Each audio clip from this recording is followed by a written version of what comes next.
What's going on, guys? Welcome back to Upper Left RC. Today we're going to talk about brushed motors in your Scx24. This right here is a stock 88 turn brushed motor that comes in every Scx24. This is not a bad motor. This is just kind of a weak motor. I know a lot of people have problems with these burning out and stuff like that. I've never burnt one out. Well, no, I take that back. I burnt out one. And I had put a lot of weight and upgrades on it, and I had torqued the wheel nuts down way too tight, which caused a lot of stress and strain, and it burnt it out. But we are going to talk about upgrades for these. So today we've got the Hot Racing 66 turn brushed motor and the barrage motor that I'm sure most of you have heard about. I also have this Hobby Park motor, which this is the wrong pinion, but it's stuck on there. This motor is one that you should keep an eye out for. But be wary. There's a problem with this motor, and I'm going to let you know what it is. It's the same as the Chameleon Fury Tech brushed motor. That it has the same problem as that one. If you're going to buy just that motor or this motor, this set of wires is too short. You will either need an extension or you'll need to relocate your ESC. Let me show you. This right here. I bought this. It was listed as a plug-and-play upgrade for the Scx24. So I was very excited because it does have the, if you look at the holes in the motor, it does have the mounting holes in the correct spot. Unlike the Barrage or the Hot Racing one, where the mounting points are on the opposite corners. So the lower hole would be on this side and the upper hole would be on this side of the motor. This was listed as a plug and play, which technically it would swap in without having to drill the motor plate. But if you do that, once you have it mounted in the position, this wire does not reach the ESC. See that? That's as close as you're going to get. There's no way you can bend this up and stick it in that hole once this is mounted in the correct spot. The Chameleon, I believe is what it's called, the Fury Tech brush motor, has the same problem. The wires are too short. Now you can relocate this, or you can get an extension for it, and then you wouldn't have an issue. I've never actually installed this one or used it.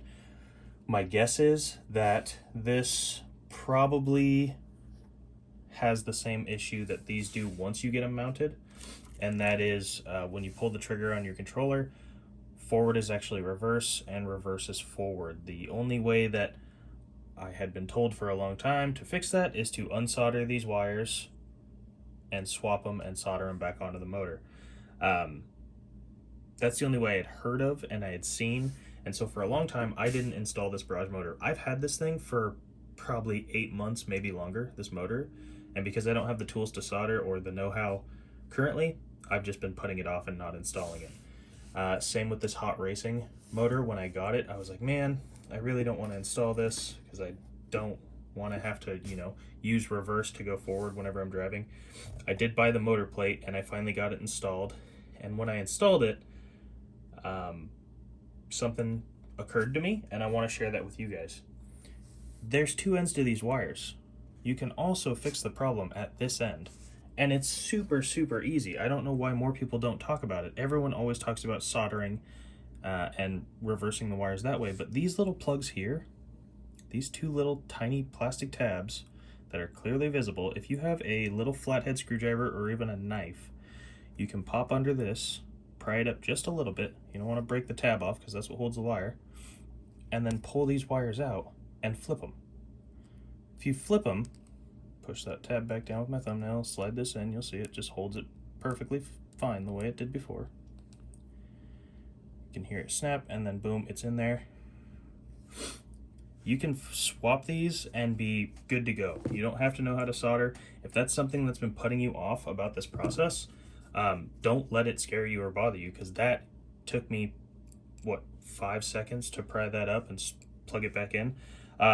Maybe longer, that's an exaggeration. But you can do that on any of these motors, including the stock ones. Every motor that I've seen for these Scx24s, the brushed ones anyways, have this exact plug, and these tiny little tabs are super easy to get under.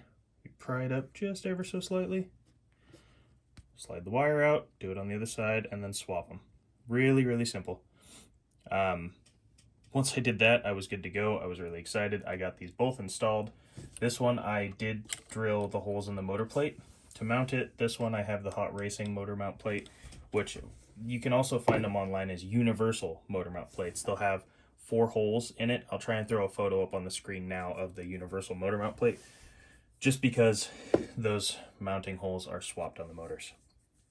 But like I was saying, these are awesome upgrades. Very, very torquey.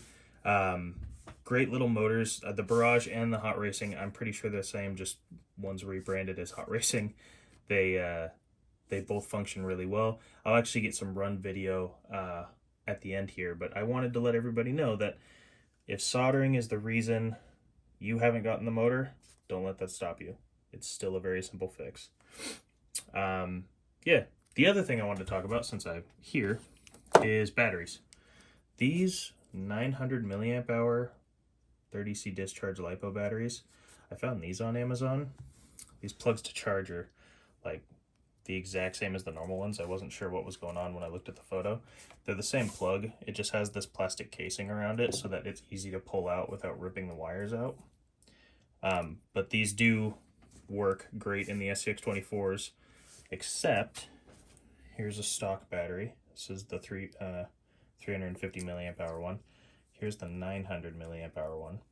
If you're looking for battery upgrades, these are excellent options. But this one is only going to fit in the stock Jeep. I bought 2 of these. I thought it was going to be awesome. I could use 2 of them for any of my Scx24s. The problem is, once you get this installed in any of them other than the Jeep, the body does not want to close. It's like it warps the back of the body because it doesn't fit under the bed. Same with the deadbolt. So keep that in mind. If you're looking at these batteries, these things are awesome. They're huge. I am going to run these in my Jeep, but they don't fit in any of the vehicles other than the Jeep without modification or moving them to a different spot, simply because they're too big and the body is too close to the bed. I'd never thought about it or realized. So, and then the other option is, I've had this one for a long time. This is a Power Hobby LiPo. It's 450 milliamp hours. I do get a little more runtime out of it, and this does fit all of my vehicles, so you could always check those out too. Those are also on Amazon. But yeah, those are the upgrades I wanted to talk about today. Mostly the motor. So let's get some footage running these brushed motor vehicles so you could see the kind of slow control you can get out of an upgraded brushed motor.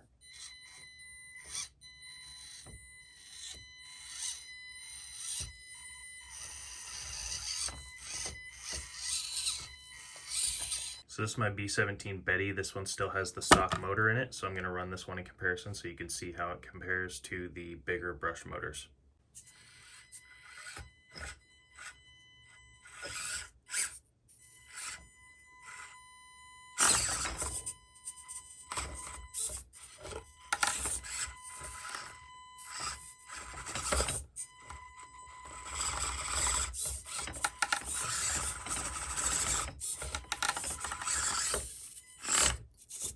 Well, okay, so it's possible that the tires, weights, upgrades, everything is part of the issue that this couldn't get up as easy, but I will say that the fine-tuned control between the Betty and the deadbolt is pretty remarkable. The Betty can crawl slow, but the problem is when it hits an obstacle, you end up starting to pull the throttle more and more and more before you actually see it move, and then it jumps. It just doesn't have the torque that these bigger, like Barrage or Hot Racing, or even the Chameleon brush motors have. So when you're running the deadbolt, even though it doesn't have the super fine-tuned slow control that the brushless motors might have, you still, when you come to an obstacle, you don't have to excessively pull more and more throttle until it jumps. I mean, this is just nice and slow control. And I'm not having to like bash on the throttle to try and get it to jump up stuff. It'll still just crawl. And at this point, it's just me not being able to get it over an obstacle. But yeah, that's all I wanted to talk about today, guys. Short video. Hope you enjoyed. Hope it was helpful. And again, if you are looking at any brushed motor upgrades, but you're not sure that you have the ability to solder, don't worry about it. You can always swap the wires at the other end. And like I said, you can also drill the motor plate if you end up picking the Barrage or the Hot Racing, or just buy a new motor mount with it. Thanks again, guys. See you later.